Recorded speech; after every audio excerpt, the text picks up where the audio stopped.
Hi everyone, this is Danae, and today's video is about how to improve your fast passages and how to get them to sound more even, lighter, and to make them feel more effortless for you. There is one exercise that I have used for a very long time now, no matter whether it is a scale or an arpeggio, any kind of fast passage.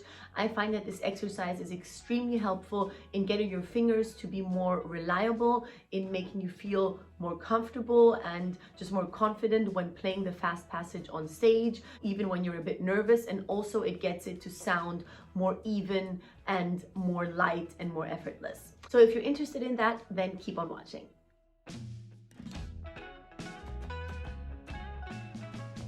So basically what I do in this exercise is that I take the passage and isolate it from the rest of the piece, and then I practice it extremely slowly.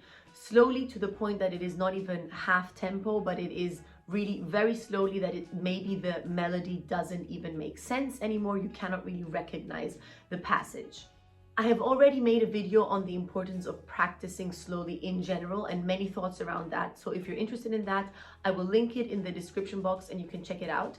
But today, what I'm talking about is not just slow practice. When I practice this passage slowly, I do something very specific with my fingers. I play the first note in a way that only the finger is activated that plays the key in that moment. But I also prepare the next key by laying my finger onto the next key.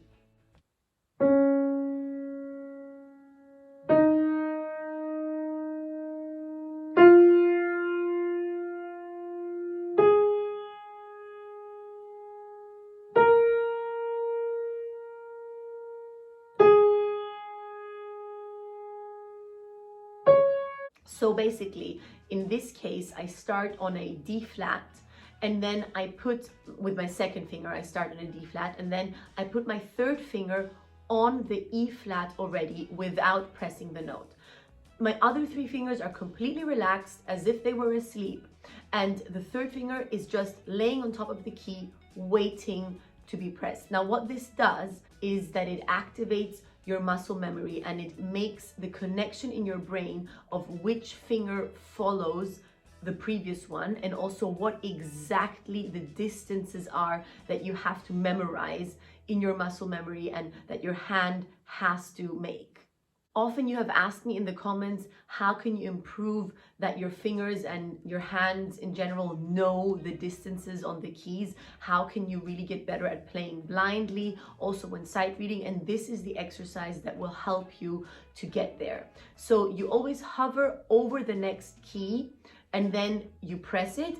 After having waited for 2 to 3 seconds at least, you press the next key, and then as soon as you press it, you prepare the next finger in the same way. So in this case, while you press the E flat with the third finger, you prepare the thumb and you basically hover over the F, but you don't hover in the air. You're already touching the key. You're just not pressing it. So the thumb in this case is on the F.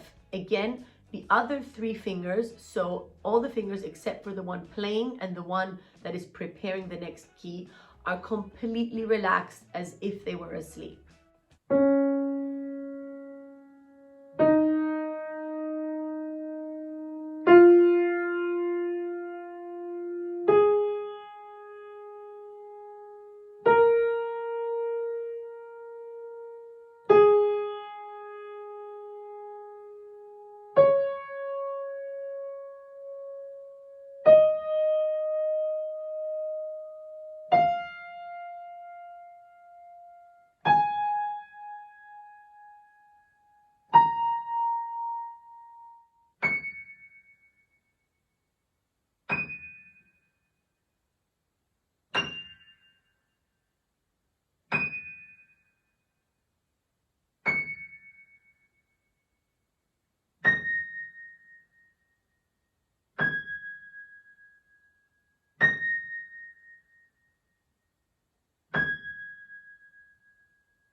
and you go like that through the entire passage.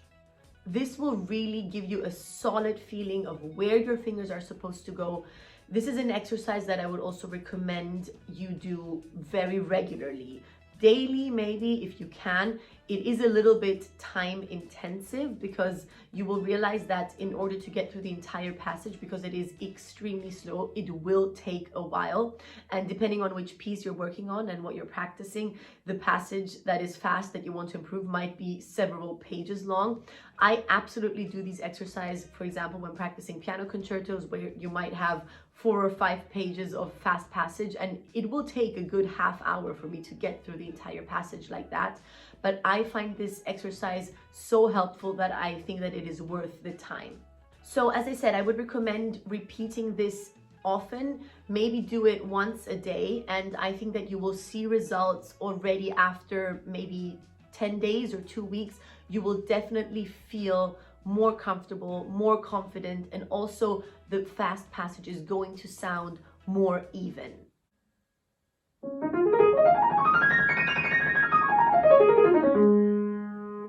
Another thing that you really learn when practicing this exercise is to only activate the finger that you are using.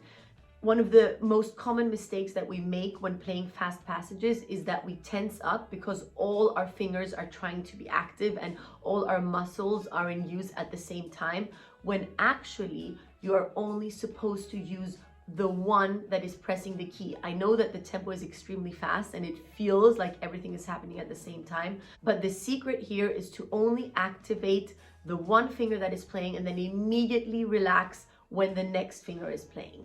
So with this exercise, you're also training this process. I really hope that you found this video helpful and that you found this exercise interesting. Let me know how it goes for you. Maybe you already know this exercise and have been implementing it already for a while, but if it is new, let me know your progress and how it worked out for you. I'll be very interested in reading your comments, and I'll see you again in the next video. Bye!